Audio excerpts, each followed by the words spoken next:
Hello, ladies and gentlemen. What we're going to talk about today is called three-dimensional models, also known as molecular geometry. So what you should be able to do by the end of this video is you should be able to look at the Lewis structure for a molecule and be able to determine the geometry of that molecule. And I'm going to show you how to do that today. So here we go. So in this bonding unit, what we've been looking at is we've been looking at ionic and molecular and covalent compounds. So you've got ionic compounds on one side. Ionic compounds are a transfer of electrons, and you've got molecular compounds or covalent compounds, which are shared electrons. So electrons are actually shared between atoms. In ionic compounds, we end up producing something called a chemical formula. That'd be something like NaCl or CaCl2. Those are always between metals and nonmetals.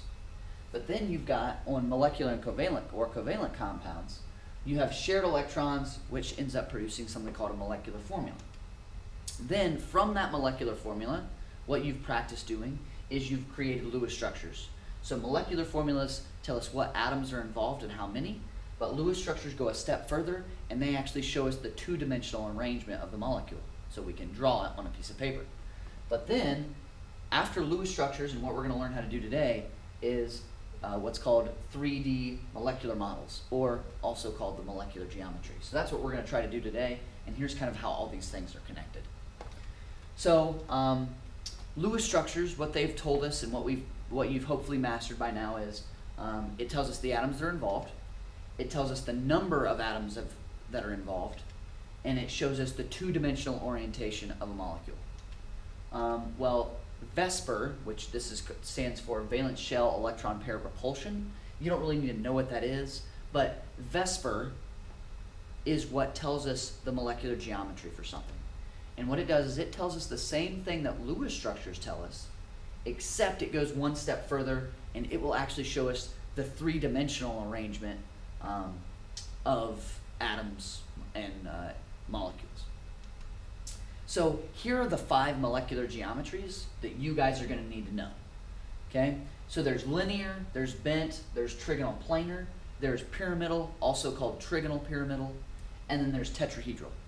So I'm going to show you all 5 of those molecules right now. So linear molecules look something like this. Okay, so notice how if I look down this, it's in a line. Okay, so this is a linear molecule. Okay, then the next one that we have is a bent molecule. A bent molecule would look something like this. Okay, so it looks maybe forms kind of like a V or something like that. Again, linear might look kind of like a linear molecule a little bit if I bent these springs, but this is actually a bent molecule. Okay, so that's bent.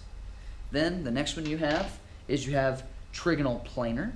Trigonal planar is something like this. So what I want you to notice about this one is, notice how when you look down on it from like a top view, kind of like this, it forms a triangle, okay, but it's planar in that all of the atoms are in the same plane.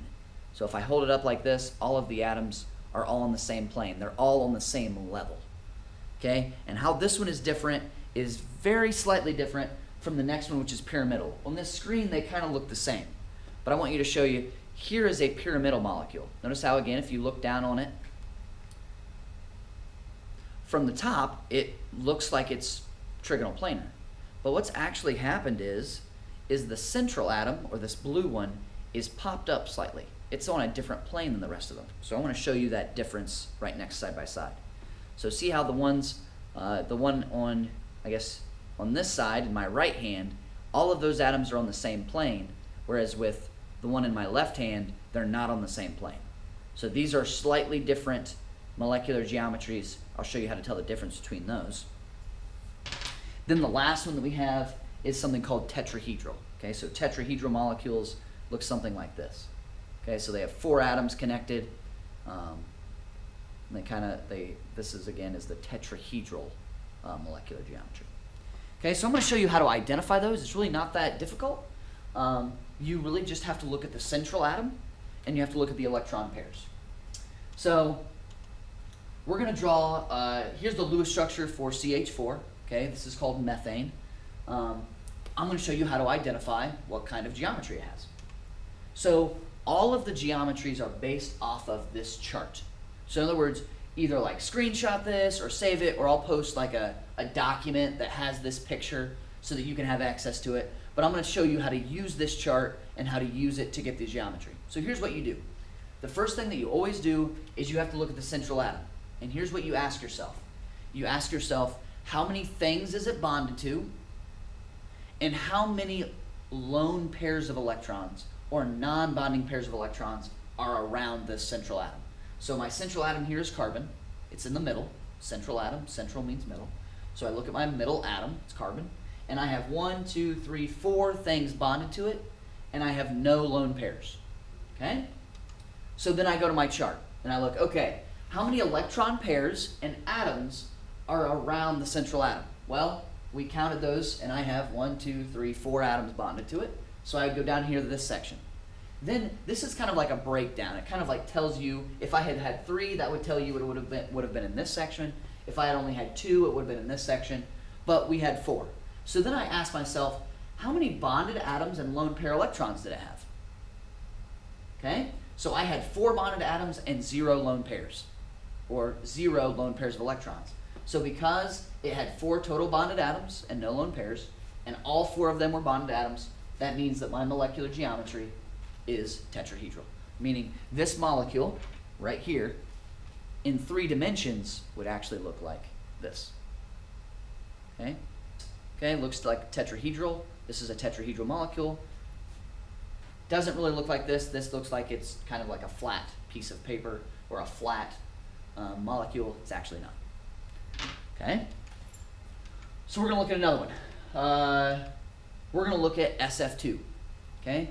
So this would be sulfur difluoride.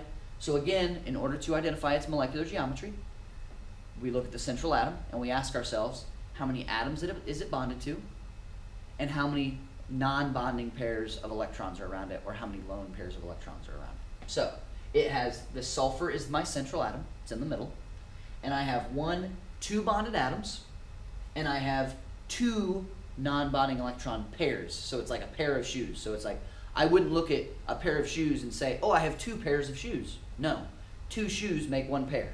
Just like 2 electrons make 1 pair of electrons. So I have 2 pairs of electrons, and I have 2 bonded atoms. So I'd have a total of 4. So I'd go to my chart here, and I go, okay, I had 2 electron pairs, and I had 2 bonded atoms. So I'd add those 2 up. 2 plus 2 gives me 4. So I'm in this section again, but now I had 2 bonded atoms and 2 lone pairs of electrons, which means my actual geometry for this molecule would be bent. Okay, so that would be a bent geometry. Okay, which means this molecule would look something kind of like this. Okay, that would be the bent geometry. Okay, so let's look at another one. So this one is PF3, so phosphorus trifluoride. And again, I look at my central atom, and I ask myself, how many atoms are bonded to it? Well, there's 3 atoms bonded to it, and there is 1 lone pair of electrons. So I look at my chart here. Oops. Look at my chart here. I had 4 total bonded atoms and lone pairs, and it was a 3-to-1, so I had 3 bonded atoms and 1 lone pair, which means this molecule would be trigonal pyramidal. Okay, so this molecule would actually be trigonal pyramidal or pyramidal, and it would look something like this. So notice how the central atom is popped up a little bit. It's not trigonal planar. This one is trigonal pyramidal. Okay. Let's look at one more. So in this next one, we have CF2S. So here's what I do. I look at my central atom. Now you might think, oh, I'm going to look at sulfur. Well, that's actually not my central atom. My central atom is actually my carbon now. Okay, it's the one that's in the middle. So I look at my central atom, my carbon, and I count how many atoms are bonded to it and how many lone pairs it has. Well, this carbon is bonded to a fluorine, another fluorine, and then a sulfur. You do not count these lone pairs because the lone pairs are not on the central atom. I'm only looking at my central atom. So it has 3 bonded atoms and no lone pairs of electrons. So if I was looking at my chart, I had 3 bonded atoms and no lone pairs of electrons. So 3 bonded atoms, 0 lone pairs of electrons, which means this one would actually be trigonal planar. Okay?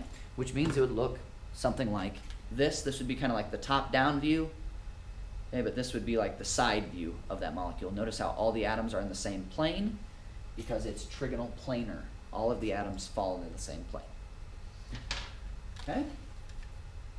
So, hopefully you found this video helpful. That should be enough for you to complete your assignment over determining molecular geometry from a Lewis structure. Thanks for watching.